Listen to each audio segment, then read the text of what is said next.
तथागत गौतम बुद्ध को नमन, नारी मुक्ति दाता, संविधान निर्माता परम पूज्य बाबा साहब अम्बेडकर को नमन।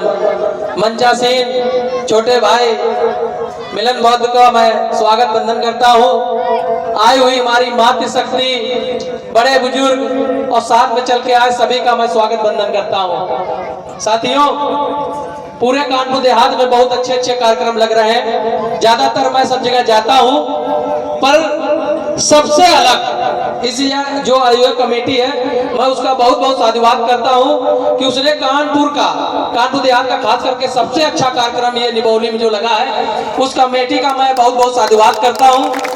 और दूसरी बात यह है कि आपको जो यहाँ बताया जाता है, जरूरी है कि हमारी माताओं की संख्या यहाँ बहुत ज्यादा है। इसका मतलब ये है कि यहाँ जागरूकता सही है। यहाँ डॉक्टर साहब ने बहुत अच्छा काम किया, भाई हमारे दीपू ने भी बहुत अच्छा काम किया है। इसलिए क्योंकि जहाँ माताओं की संख्या ज्यादा होती है, इससे पता चलता है कि ये गांव जागरूक है। तो आपको जो इस मंच के माध्यम से बताया जाए, उसको अपने जीवन पे लागू करने की जरूरत है।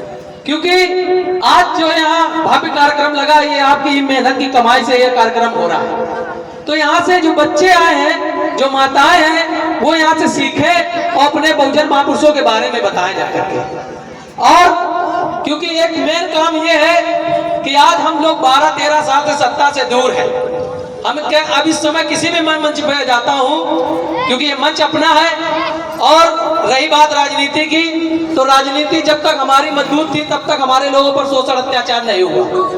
आज के समय पर हमारे समाज की जो राजनीति है वो शून्य हो चुकी है, और लगातार हमारे समाज पर आप देखते हैं बहन बेटियों के साथ शोषण अत्याचार होता है, हमारे भाइयों के ऊपर शोषण अत्याचार होता है। नौकरी पेशे में जो लोग हैं, उनको पता चल रहा है कि ये लोग बहुजन समाज के लोग हैं, उन्हें किसी तरीके से फांस के किसी भी झूठे मुकदमे में उन्हें नौकरियों से खत्म किया जा रहा है। तो ये बहुत सजग रहने की जरूरत है। समय बहुत विपरीत है हमारे लोगों की, क्योंकि आज ये समाज जो है तलवार की धार पे है। तो सोच समझ के काम करने की जरूरत है, आपको संगठित रहने की जरूरत है। बाबा साहब ने कहा शिक्षित होइए। हमारे समाज के लोग आज 90% शिक्षित हैं। संगठित रहने की बात आई, पर हम लोग अब संगठित नहीं है। संघर्ष तो कर रहे हैं, ये संघर्ष है जो आज पूरी टीम पूरे कानपुर में जाती है।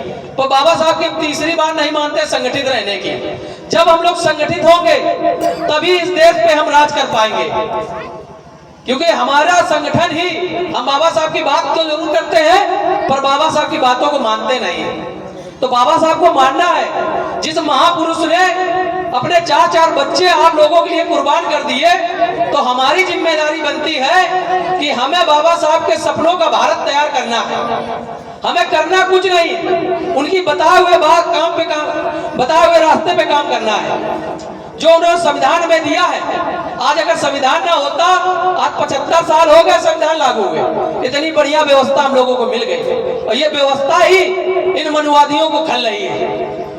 जो लोग हमें पैर की जूती समझते थे, आज उनके बराबरी हम टांग चढ़ा के बैठ रहे हैं, तो वो लोग दिक्कत में तो हैं। तो इसलिए हमें ये दिक्कत और बढ़ानी है। दिक्कत इसलिए बढ़ानी है कि अब हमें शासन सत्ता में पुनः आना है, और उत्तर प्रदेश के अंदर ही नहीं, पूरे देश के अंदर शासन सत्ता में आना है। अपनी माताओं बहनों तो मैं कहना चाहता हूं कि आप लोग पाखंड आडंबर से दूर रहें। आपके पास बहुत से महापुरुष हैं, जिन्हें आप उनकी बताए हुए रास्ते पर चले, उनको पढ़े, उनको पढ़ करके अपने बच्चों के बारे में बच्चों को बताएं। तब वो जो बच्चा पढ़ेगा, और जितने महापुरुष अपने घर में उनकी फोटो रखे, जब वो देखेगा तभी वो सीखेगा कि कौन है ये महापुरुष, की इन्होंने क्या किया है।